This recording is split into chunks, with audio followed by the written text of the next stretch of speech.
नमस्कार दोस्तों। साल 1618 ब्रिटिश ईस्ट इंडिया कंपनी मोल कंपेयर के साथ जंग छिड़। उस समय गद्दी पर बैठे थे और मुगलों की आर्मी कंपैरिजन में बहुत कमज़ोर थी, छोटी सी। हैरानी की बात यह नहीं है कि बहुत ही आसानी से मुगलों ने ईस्ट इंडिया कंपनी को हरा दिया। इंडिया मौजूद कंपनी के प्रैक्टिस के जब्त कर लिया। ढेर सारी AIC से ऑफिसर को जो गवर्नर थे कंपनी के घुटने टेक दिए औरंगजेब के सामने। इसके बावजूद भी करीब 300 सालों बाद ईस्ट इंडिया कंपनी ने फॉरेन कंपनी ने पूरे इंडियन कॉन्टिनेंट पर कब्जा जमा लिया। अच्छी बड़ी से बड़ी कंपनियां दिमाग में आती हैं, Apple, Google, Facebook. East India company इस सारे कंपनी से ज़्यादा बड़ी बन गई थी और ज़्यादा ताकतवर। कैसे पॉसिबल हो पाया, आइए समझते हैं। समझने कंपनी की शुरुआत होते 1600 मिलियन ईस्ट इंडिया कंपनी की स्थापना करी जाती है कुछ मर्चेंट के द्वारा। एक जॉइंट स्टॉक कंपनी यानी इसका बिजनेस शेयर होल्डर के द्वारा किया जाता है। शुरुआत में इसके 125 शेयर होल्डर थे, जिनमें साथ में मिलकर 70,000 पाउंड्स को बनाने का मकसद था। सालों की ट्रेनिंग करना साउदी ईस्ट एशिया में स्पाइसी आइलैंड पर। अगले साल 1601 में पहले सफ़र पर निकलती है और इंडोनेशिया में जाकर 2 फैक्ट्री उस ज़माने में इंडोनेशिया के आइलैंड पर काम करने लगते। साथ ही साथ डच ट्रेडर ने रिसेंटली ने ये डच कंपनी इंग्लिश कंपनी के कंपैरिजन के ज़्यादा और प्रॉफिटेबल के द्वारा ये ज़्यादा पैसा होता है और बेहतर आर्मी होती है। समय के साथ साथ उस एरिया में डोमिनेंट पावर भी बन जाते हैं। ब्रिटिश इंडिया कंपनी ने रियलाइज़ करती है कि हमें धंधा अपने कहीं और करना पड़ेगा। इंडस्ट्रियों ने जगह नहीं छोड़ी। कॉम्प्लीट अवॉइड करने के बाद और जगह ढूंढने इनकी नज़र इंडिया पर पड़ती है। इंडिया में बहुत सारे स्पाइसेस और टेक्सटाइल थे। 1600 ने मर्चेंट इंडिया लैंड करते हैं आज के दिन गुजरात में सूरत शहर में। देश के मुग़लों पर राज था और मुग़लों की जो आर्मी थी 4 मिलियन आर्मी थी, बहुत ही ताकतवर। कंपनी के ऑफिशियल जानते थे कि इनसे लड़ने का कोई फ़ायदा नहीं, दोस्ती बनाने की कोशिश करते हैं ताकि इनको यहाँ ट्रेडिंग करें। जो भी यहाँ लोकल महाराजा शहंशाह मौजूद थे उनसे थोड़ी ऑफिस में करते हैं। जहाज़ के कैप्टन थे कैप्टन विलियम हॉकिंस, वो जहाज़ से उतरते एक बड़ा लंबा सफ़र तय करते हैं और आगरा तक, जो कि मुग़लों की कैपिटल थी उस वक्त। वहाँ पहुंचकर मिलते हैं मुग़ल एम्पायर जहांगीर से बात करने की कोशिश करते हैं, प्लीज़ हमें भी करने की हमें भी जगह दे दो, लेकिन इस पोजीशन के देने के लिए मना कर देते हैं। इसके फीस सिंपल रीज़न ये था कि खूबसूरत में और स्टेटस के अच्छे रिलेशन से। कोई रीज़न नहीं था कि जहांगीर के लिए कि उनको कॉम्पिटिटर इंग्लिश ब्रिटिश जगह देने को।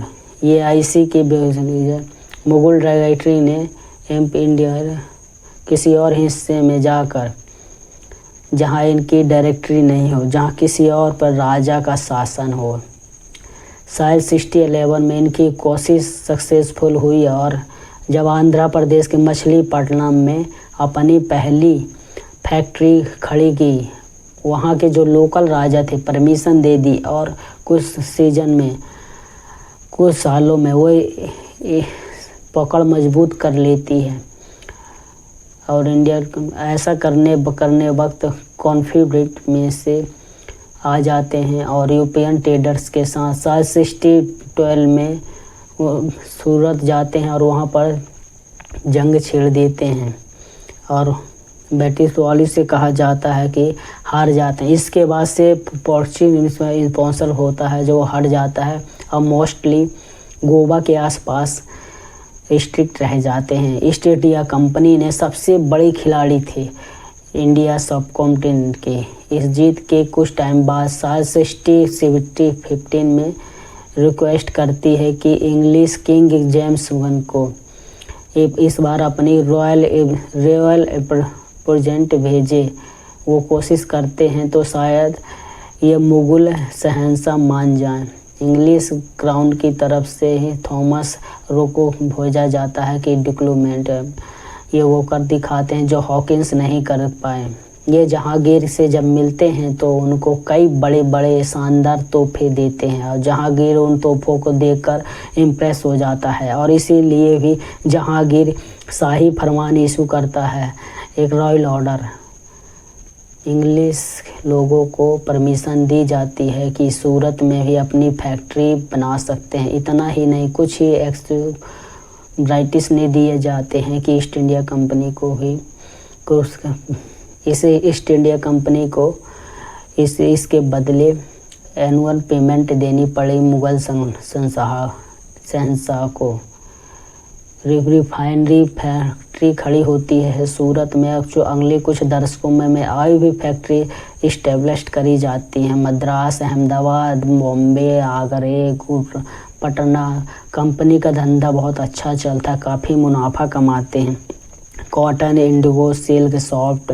बाद में ओपीएम ट्रेंडिंग करती है। जिन शहरों में इन फैक्ट्री है उन शहरों में इकोनॉमिक प्रेफरेंस देखने को मिलती है और लोगों को आकर्षित करती है। कंपनी के धीरे धीरे इन जगहों में मोनोपोली बन जाते हैं। 45 डिशेस बनाने करती है। इस ज़्यादातर फैक्ट्री ईस्ट इंडिया कंपनी की ही वेस्टर्न और साउथ ईस्टर्न कंपनी में इंडियन कॉन्टिनेंट में थी।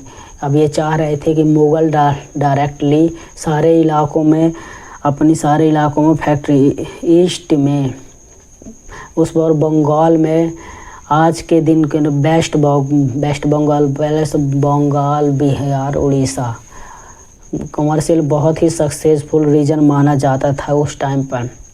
कंपनी पॉलिटिकल पावर भी चाहती थी अपने हाथों में। सिंपल रीज़न था कि ट्रेंडिंग एज आसान बन सके, आसानी से हटाया जा सके। ये जाकर इंग्लिश किंग से जाकर रिक्वेस्ट करते हैं कि हमें पावर बढ़ा दो, हमारा मुनाफा जनरेट करना चाहते हैं। 1619 के समय इंग्लिश राइट दे देते हैं कि ईस्ट इंडिया कंपनी को डायरेक्टरी को एक्वायर कर सकते हैं, पॉलिटिकल पावर को हाथ में रख सकते हैं, पैसों की मीटिंग अपने डायरेक्टरी हाथ में, सिविल में और करेक्टिव जीरो डायरेक्शन भी कर सकती है। इतना ही नहीं, अपनी एक प्राइवेट आर्मी भी रख सकती है, अलाइसेंस भी बना सकती है और जंग भी छेड़ सकती है। आज के ये सब सुनने में बहुत ही आग रहा है ना, लेकिन ऐसा नहीं है। एप्पल, गूगल जैसे बड़ी बड़ी कंपनी, आप इमेजिन कर सकते हैं इन कंपनियों के इतनी पावर आ जाए तो ये खुद अपनी प्राइवेट आर्मी रखने, खुद का जस्टिस सिस्टम बनाने लगे, खुद के पैसे से प्रिंटिंग करने लगे, बाद में और देशों में जंग पर भी चले जाएं। आज के दिन पर ऐसा पॉसिबल नहीं हो सकता, लेकिन उस पर इंग्लिश मोनार्की ने ईस्ट इंडिया कंपनी को ये पावर दे दी। इसका इंपीरियर की इंजीनियर बन सकते हैं। साल 1682 में एआईसी ने उस वक्त में बंगाल के मुगल गवर्नर के साथ शाइस्ता खान, कंपनी चाहती है कि गवर्नर के शाही फरमान के इशू करे, बंगाल में भी आसाम से ही ट्रेंडिंग करना अलाउ हो जाए। ये कंपनी के ऑर्डिटिव प्रोजेक्ट थी। बंगाल में ट्रेंडिंग राइट चाहते थे कि जिससे कि ट्रेंडिंग करना और आसान हो जाए। उस वक्त नए मुगल शाह गद्दी पर थे औरंगजेब। जब वो ईस्ट इंडिया कंपनी के रिक्वेस्ट को सुनते हैं तो उन्हें लगता है कि कितने एरोगेंट हुए हैं, इतनी फैक्ट्री भी बनाने के बाद इन्हें चैन नहीं मिला और ये बंगाल भी में बनाना चाहते हैं, सो साफ साफ मना कर देते हैं। उस समय भी ईस्ट इंडिया कंपनी गवर्नर थे जॉर्जिया चाइल्ड, औरंगजेब के फैसले से बिल्कुल भी खुश नहीं थे। अपने कांग्रेस में आकर उनके अभी पावर मिली थी, ईस्ट इंडिया कंपनी को आर्मी रख सकते हो, ये अब जंग छेड़ देते हैं मुग़लों के ख़िलाफ़। ये 1618 में ये शुरू में की थी। बड़ी ही बेवकूफ़ी की वाली बात होती है कि ईस्ट इंडिया कंपनी के देखा जाए तो उनकी आर्मी किसी भी लायक नहीं हो सकती, कंपनी हार जाती है। तो आप लोग को वीडियो ऐसे ही अच्छा लगे तो वीडियो को लाइक शेयर सब्सक्राइब कर लेना। मैं मिलता हूँ नेक्स्ट वीडियो में।